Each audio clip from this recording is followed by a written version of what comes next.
Oh my gosh, the school year is over. Ugh, I've been MIA for a minute, but I'm back. I'm back.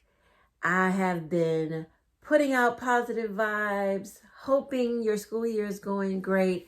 And I know it's the end of the school year. How did it go? How did it go this year? I've seen some up and downs on social media about teaching.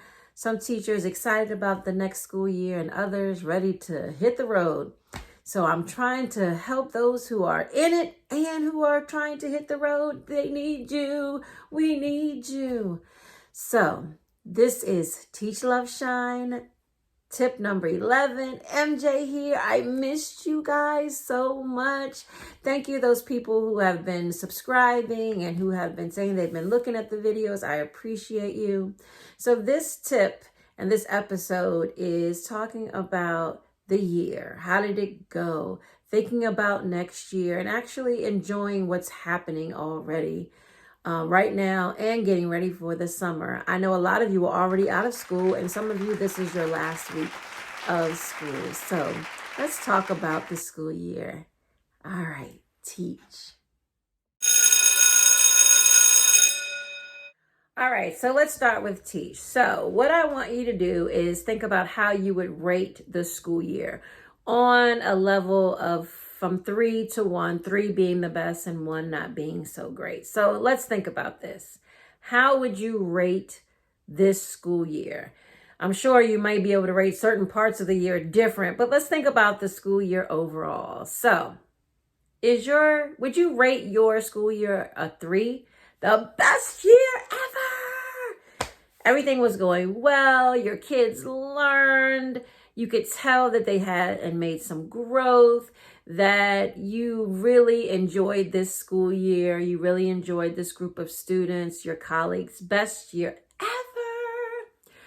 Or would you rate it a 2? Well, it was a good year. It was a good year. You accomplished some things, but you could have accomplished some more. But your kids still learn. You did see some growth, but maybe there were some things that you wanted to do. And those are some things you could think about doing next year. Or would you rate your school year a 1?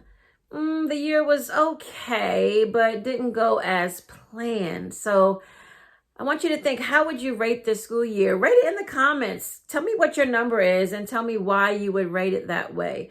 I know with the school year, there can be a lot of ups and downs. And so a 3, 2, 1 scale may not be enough, but at least something to think about and reflect on.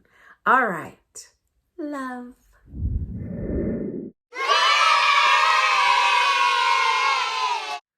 All right, so for love is about self-reflection. And I hope that during the school year that you took a moment to do some self-reflection on a daily basis, weekly, monthly, however. I always know for myself, self-reflection at the end of each day kind of helped me prepare for the next and sometimes make some modifications. And at the end of the year, I always thought about like what worked, what didn't work, and how I can make it better. Just to prepare myself for the next year, especially since a lot of districts throw in new stuff for you to learn. And so you want to have the other things that you want to make sure you do before you start to go into training and learn things for the next school year. So I want you to think of self-reflection in these 3 components. TLC. Yes, TLC. So not don't go chasing. So let me stop singing songs before I have to pay some people for some music here. But TLC. So let's start with the T. So I want you to think about when you're self-reflecting on this year, did you use your toolbox? Every educator has a toolbox of things, of ideas, of strategies, of activities. Did you use your toolbox to make every day worthwhile? Did you come up with any new ideas? Were you creative this year? Did you add things to your toolbox? Did you talk with colleagues and share ideas and maybe go into classrooms? So think about your toolbox. Did you use what was in your toolbox this year? And what can you add to your toolbox for next year? L. All right, so the L. Did you love what you did this year? Did you learn about your students and learn things about them? to love them and to love yourself every day when you walked in the school building? Did you do something that would create a love of learning in your students? And if you feel like you did, or you feel like you did something that didn't work, or maybe you can do some more, this is a time to reflect on that. What can you do to make sure that you love going to school every day, going to work every day, teaching your students, the love of what you're teaching? Do you love the subject matter? Did you love the activities? So think about the L part, the love part. Did you love what you did? All right, the C in TLC. The children, of course, are number one reason for being educators. Did your children love coming to school? I want you to reflect on that. Did they love coming to school? Did they want to see what was going to happen the next day? Did they want to learn? Did they want to see you? Did they want to be there? Did you create an atmosphere or an environment where they wanted to be there every day? Were you the type of teacher this year that you would want your children to be? I want you to really think about that. Let me stop right here. And I you meant to the say the type type of teacher you want your child to have. Your child to be, or that type of teacher that you had, that you loved, your favorite teacher. So I want you to reflect on that. And if you feel like you weren't the teacher you would want your child or your nieces or nephew or anyone that is close to you to have, what can you do for next year to be that teacher, or be that teacher who you just loved? That's something I always had in the back of my mind. Like, I want to be the type of teacher I want my daughter to have. Someone who she would just love to go see every day and get activities and lessons and things done. And, you know, kids want to please teachers, but to work hard and feel confident in themselves because they love coming to school every day. So I want you to think about that one really hard, because kids only get this 1 year with you. They only get 1 year of third grade, 1 year of fourth grade, fifth grade, 10th grade, 11th grade. And are you making sure and working with parents and working with kids that this is a good year for them? Because, you know, sometimes one bad year can start a snowball effect. So you want to make sure that that school year is worthwhile for your kids.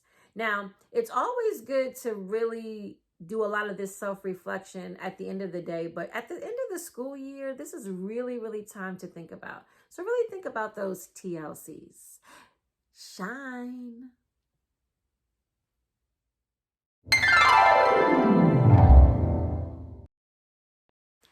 All right, shine. Next school year.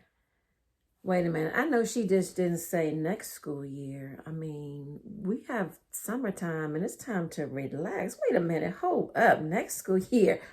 Hold up. She need to slow down. Wait a minute. Okay, sorry. I got a little excited jumping into next school year. So let's think about this for a second. I want you to shine during your summer break, because we all know as educators, summer break is like the fastest time of the year. So I want you to enjoy it. I want you to rejuvenate, relax, release. I want you to enjoy it. Get some sleep. Self-care. They talk about self-care so much during the school year. Self-care. What are you going to do? Are you going to take a trip? Are you going to read a book? Are you going to relax? Are you going to start walking? Are you going to start exercising? Maybe you're going to just get out and enjoy the time. There are a lot of educators, of course, because educators have to work. So I know some of you are doing summer school or tutoring or working at Target or Walmart or even another whole job. Whatever you're doing, enjoy and rejuvenate during this time, because it is summer. It is time to think about how you're going to get back into the school year, but you can't do anything with the empty cup. You got to pour some things into it. So you need to relax and rejuvenate. And then when it's getting time for, close to that time to go back, then it's time to think about, okay, next year, what am I going to use for my toolbox? Any kind of research you're going to do to increase your toolbox, or add to your toolbox. Yeah, it could be your school box too, your toolbox. What are you going to do to plan for your children to make this the best school year for your children, but also for you? A school year that you can feel good about, that you know you worked so hard to help your kids make growth and be successful, and to help you grow and be successful. So these are things to think about for next year, you know, when it's time to prepare for the school year. And it doesn't matter if it's your first year, your 5th, your 20th, your 30th year. Remember, this is the students' first year with you, and it's their school year too, and we want to make it worthwhile for them. You know it. Those teachers have been teaching for so long. You love it when those kids come back and be like, oh, I loved your class. I loved you. You're the best teacher ever. Because of you, I've done this, I've done that. I mean, you want them to have the best year ever. So remember TLC. Remember to take care of yourself, to enjoy your school year. And I'm going to be back with more tips and strategies and just kind of checking in throughout the summer and the school year, and just maybe add some things to this channel. So I appreciate everyone's support and love. And please subscribe, like, and share with other educators, parents, whoever you think might need this message. And I want to wish you a happy summer. Just enjoy yourself, and I will be checking in with you throughout the summer as well, and getting ready for that next school year. So thank you guys so much. I love you guys. Bye.